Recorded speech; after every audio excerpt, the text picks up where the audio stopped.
Indonesia, sekarang kita sampai pada info video klip, yaitu tentang penyerahan hadiah kepada para pemenang video musik Indonesia edisi bulan Desember 1996 yang telah dilaksanakan di News Cafe Jakarta pada tanggal 3 Februari yang lalu.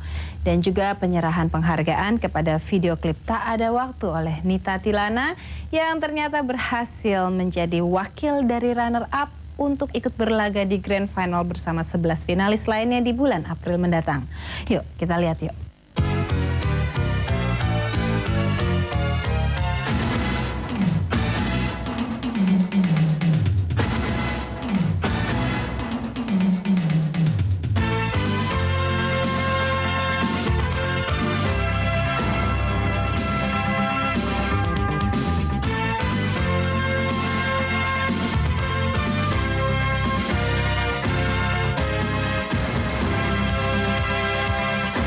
Seneng banget ya, pokoknya thanks banget buat Dewan Juri yang udah ngasih kemenangan buat kita. Apalagi kita penyanyi baru nih, band baru, kita seneng banget. Juga buat PMI, Buat Desa Desain, Mas Rama, oke banget.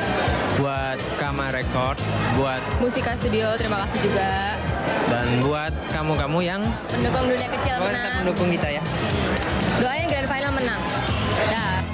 Saya berterima kasih sekali, alhamdulillah video klip saya sudah menjadi juara satu dari semua juara dua, kalau nggak salah itu 12 video klip. Chance untuk juara satu saya tidak begitu memikirkan, tapi yang pasti nanti penampilan saya di Grand Final akan lebih hebat. Pokoknya tunggu aja deh, oke banget.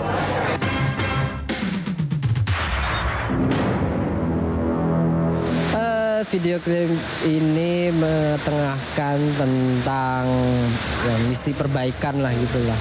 Jadi ceritanya itu ada Dewi dari Kayangan yang dibuat agar terjatuh ke bumi untuk benerin orang-orang frustasi yang di sini, yang ada di bumi, yang ingin merasakan cinta, yang nggak dapet cinta tapi jangan sampai frustasi terus ke hal-hal yang nggak benar.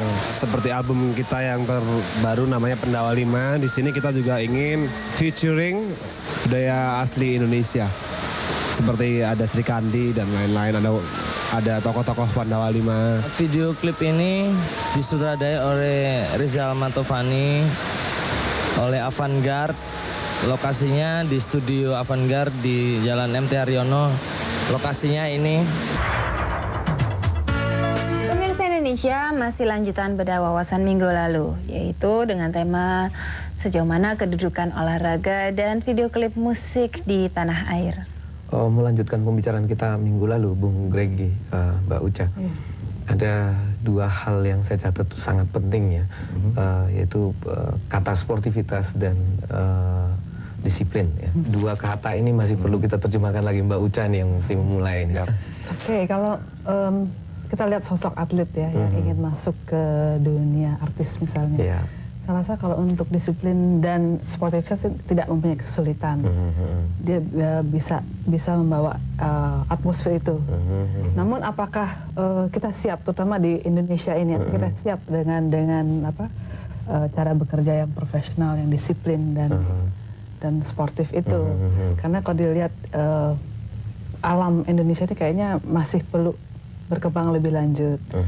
Nah, untuk si atlet ini sendiri untuk mengorbankan lah ya, mengorbankan untuk masuk ke dunia itu, saya rasa itu perlu penyesuaian yang luar biasa gitu. Dia perlu cinta betul akan dunia itu sehingga dia mau terjun ke situ dan mau menyesuaikan diri. Itu kan dari sisi atletnya ya, atlet masuk ke dunia selebritis. Seperti yang Bung Gregi katakan pekan lalu, itu udah hal yang terjadi gitu ya, bahwa seorang atlet menjadi selebritis. Nah sekarang untuk mewujudkan disiplin, terus sportivitas di kalangan musik sendiri, Bung Gregi, barangkali saya malah melihat manajemen ya, manajemen yang bisa mengarahkan hal ini. Mungkin Bung Gregi bisa melihat sendiri bagaimana kondisi manajemen para artis kita di Indonesia ya. Bung Gregi mungkin. Saya kira kalau soal manajemen, kalau kita bicara dimulai dengan manajemen agak panjang ya. Yang jelas kita sampaikan kepada yang berkompeten, persamaan atlet dan artis itu seharusnya ada banyak persamaan. Sehingga seperti sekarang kelihatannya kita harus dipojokkan oleh situasi, baru akan ke sana. Seperti sekarang artis kita sudah dituntut untuk bisa single show ya. 1 jam, bisa 2 jam. Itu menuntut satu stamina yang tinggi. Dan ini sudah dipojokkan oleh situasi gitu ya. Tuntutan kali ya dari tapi memang harus ke sana kan. Saya kira harus ke sana kalau kita mau melalui mengikuti zaman ya. Kita sebut globalisasi. Kita harus hadapi gitu ya. Dan itu atlet saya kira sudah dipojokkan mereka mau tidak mau gitu ya. Tapi untuk menambahkan supaya lebih sempurna lagi, mungkin manajemen itu perlu juga tambah satu paket. Jadi bukan lifestyle-nya saja yang berubah, tapi manajemen secara ada orang khusus yang memanage si artis itu atau si atlet itu yang menjadi artis. Jadi satu orang yang memikirkan bagaimana planningnya dia ke depan, gitu loh.